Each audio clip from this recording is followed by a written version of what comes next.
Queen Jezebel is believed to have been born around the 9th century BCE. She hailed from a royal family in Sidon, one of the major cities in Phoenicia.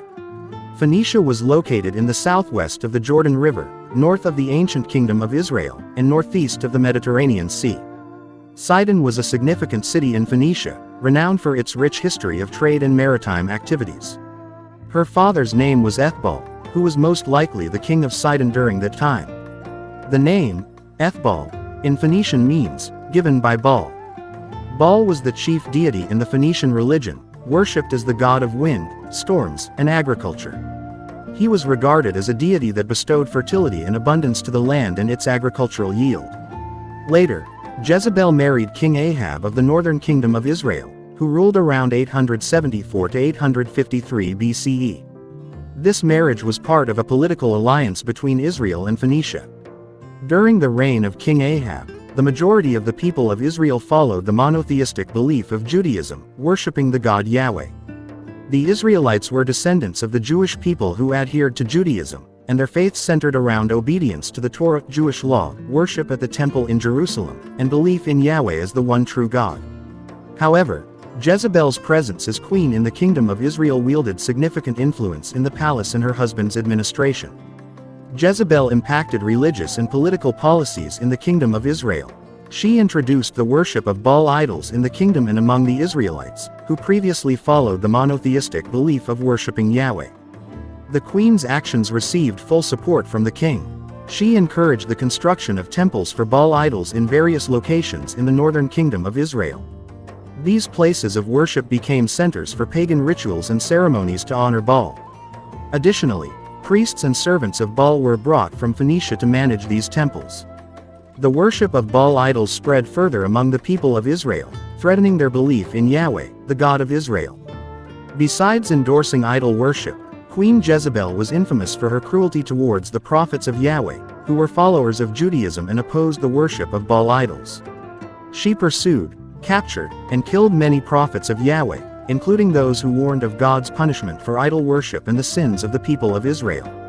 This sparked conflict between the followers of Yahweh and the adherents of Baal worship supported by Jezebel. One of the notable conflicts involving Jezebel was with the prophet Elijah. Elijah was a prophet of Yahweh who vehemently opposed the worship of Baal idols and advocated for the truth of Yahweh as the only God. Elijah confronted the prophets of Baal in a meeting at Mount Carmel, where he proved the existence of the true God of Israel by summoning fire to consume a sacrificial offering in front of the entire nation. Meanwhile, the prophets of Baal attempted to summon their God to send fire, but their efforts were in vain. They shouted, leapt, and even cut themselves, but there was no sign of the presence of Baal.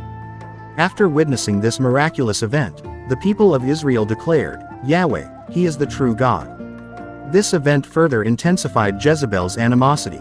Although Elijah successfully demonstrated the existence of the true God Yahweh, Queen Jezebel remained steadfast in her beliefs and continued to persecute the prophets of Yahweh. She even threatened to kill Elijah in retaliation for his actions at Mount Carmel. Apart from her cruelty towards the prophets of Yahweh, Jezebel was also infamous for her cruelty towards Naboth, a vineyard owner. Naboth was a Jewish farmer who owned a vineyard in Jezreel, near the palace of King Ahab in the northern kingdom of Israel. This vineyard had been passed down through his family for generations, and it was a significant part of their inheritance. King Ahab, the husband of Jezebel, was interested in Naboth's vineyard because of its strategic location and proximity to his palace. King Ahab offered to buy the vineyard or exchange it for another piece of land or money. However, Naboth refused King Ahab's offer. He explained that the land was his family's inheritance, and according to the Torah, Jewish law, ancestral land could not be sold or transferred from the family. Naboth remained steadfast in his beliefs and refused to sacrifice his vineyard. Upon hearing Naboth's rejection, Queen Jezebel approached King Ahab and devised a wicked scheme. She fabricated false accusations against Naboth, accusing him of blasphemy against God and the king. Jezebel sought to eliminate Naboth so that his land could be taken by King Ahab. Under Jezebel's orders, several false witnesses were placed to provide false testimony against Naboth, claiming that he had blasphemed God and the king. As a result, Naboth was declared guilty and sentenced to death by stoning, in accordance with the Torah's law for those who blasphemed against God and the king. After Naboth was executed, King Ahab took possession of his vineyard and made it part of the royal property. This action serves as evidence of the cruelty and injustice committed by Jezebel and King Ahab to achieve their own interests. The story of Naboth's murder highlights Jezebel's cruel, greedy, and manipulative actions to achieve her goals. Around 852 BCE, King Ahab died. After his death, their son named Joram ascended to the throne as the king of northern Israel. However, Jehu, a military commander who had gained support from the prophets of Yahweh, rebelled to seize the throne from the family of Ahab. When Jehu approached the palace, Jezebel noticed him from a window and taunted him, calling him a traitor. Confronting Jezebel and her followers, Jehu displayed Jezebel's moral depravity and her role in promoting the worship of Baal idols. As Jehu entered the palace, he ordered some of his servants to throw Jezebel down from the window. The servants carried out the order, and Jezebel fell to her death from a height.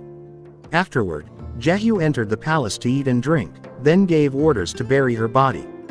However, when they searched for Jezebel's body, only her skull, feet, and palms of her hands remained.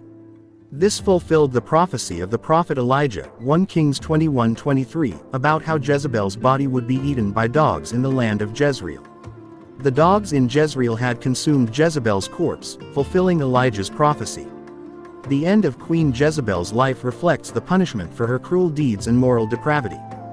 This story serves as a warning about the consequences of wicked actions and moral depravity that can lead someone to face divine judgment.